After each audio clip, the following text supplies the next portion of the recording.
we're coming to the end of this podcast and our tech tip for the week. I think you have it on breaking in motors. Breaking in motors. Yeah. So let's talk about breaking in motors. I get a lot of people asking, why do you have to do that? And then they don't do it. And, 2 or 3 battery runs in, their motor is shot and they don't understand what happened. So let's first talk about what's happening when you break in a motor. A motor, I don't know if the camera is going to pick this up. It probably won't. Inside of there, you really just see the cooling fan that we have.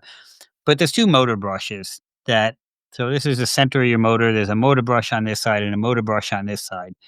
And when you get the motor brand new, the motor brush has a shape to it that's not really ideal to the motor. It needs to wear into the shape, the curve of the armature of the motor. And while it's doing that, it's making a lot of sparks because you're starting with a small contact point when it's flat, and as it curves in, it gets a better contact. It's not arcing as much. It's more efficient. It's running cooler. So we need to get that shape to it. Now, what we there's lots of different methods of breaking in motors that people talk about. One of the, dunking them in water and running them. Motors are actually waterproof. You can run this in a glass of water all day long. It doesn't care. When people's cars get wet and they think their motor failed, no, it's something else. One of the circuit boards, maybe. Um, but the problem with doing like a water break in or just a bench break in is those brushes have to seat in for the direction that the motor is primarily turning. And in a Power Wheels car, you've got motors facing each other. So one's turning clockwise when the other is turning counterclockwise. So it's very important. I guess they're facing that way. Either way, um, it's very important to run the motor in the direction it's primarily going to be used, forwards, unless you have a kid that drives backwards all the time. So and having a little bit of load on them is helpful. So that's why, we always instruct bolt it into the gearbox, put it in the car with the tires on, lift the rear end of the car out and put a brick on the pedal. Put it in forward direction and let it run. That way it's spinning the direction it's going to run. It's basically breaking in the way it's going to be used. Run it at the voltage you're going to run. We get some people that break it in with a 12-volt battery, but they're going to run it at 24-volt, and again, they can smoke the motors. So break it in at the voltage you're going to be using the motor at, in the condition it's going to be, in the car, set in place. And a break-in generally takes about 15-20 minutes. Just let it run, and once it's done, you're ready to go. One of the common things that we see in a ride-on car when the car is lifted up in the air is one motor slows down or comes to a complete stop.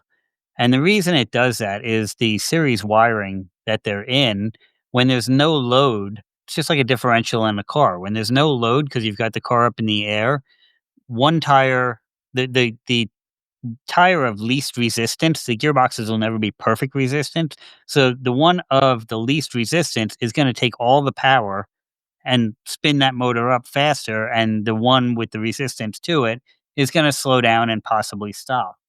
If the motor comes to a complete stop, the next best solution to get it broken in is have your kid drive the car in low speed on the ground, stopping as little as possible, safely, of course, because every time you stop, it creates an arc in the motor.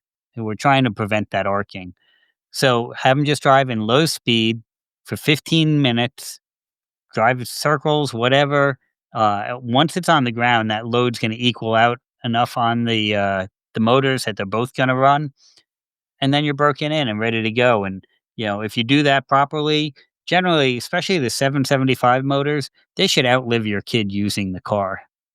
These things are really robust, and I'm not just touting our brand. Pretty much any 775 brand of motor, they're usually pretty robust for lifespan durability if they're broken in right. So take a little time, follow those instructions. Every page that we have that we sell the motors on, whether it's bolted to gearboxes or individually, there's links to videos and printed instructions on doing the break-in. So just make sure you follow that when you do it. Which is handy because I'll be doing this very shortly. I didn't Yes, know I you had to will. do that. So I learned something new today. Yeah, because you didn't go on the website, you just got stuff sent to you. Oh, I looked at the video. Yeah, I yeah. did No, watch you the did. You video. geeked out on all the videos in the beginning. Yes. Time, man. Time. Time we can't get back. Hey, Yeah. this was a great podcast. I enjoyed my chat catching up with you. I'm very chuffed and happy to hear you getting to the races. Happy that you're doing some new products for racing. The new car announcements obviously is huge. I look forward to following that development. And I guess the people will follow it as well as we do these podcasts. And I want to thank you for your time. We're probably going to have you on her again after the race. I'm definitely interested in that. And we're going to be doing some more recordings. So we're going to have Brian on. And like I said, if you're involved in Power Wheels in a different form, we want to talk to you. Like I'm trying to get as much information about Power Wheels. I'm learning. I want people to learn. And I think this was a very good podcast. I thank you. Thank you for your time, Alan. I enjoyed it. I enjoyed the chat. I always love chatting with you.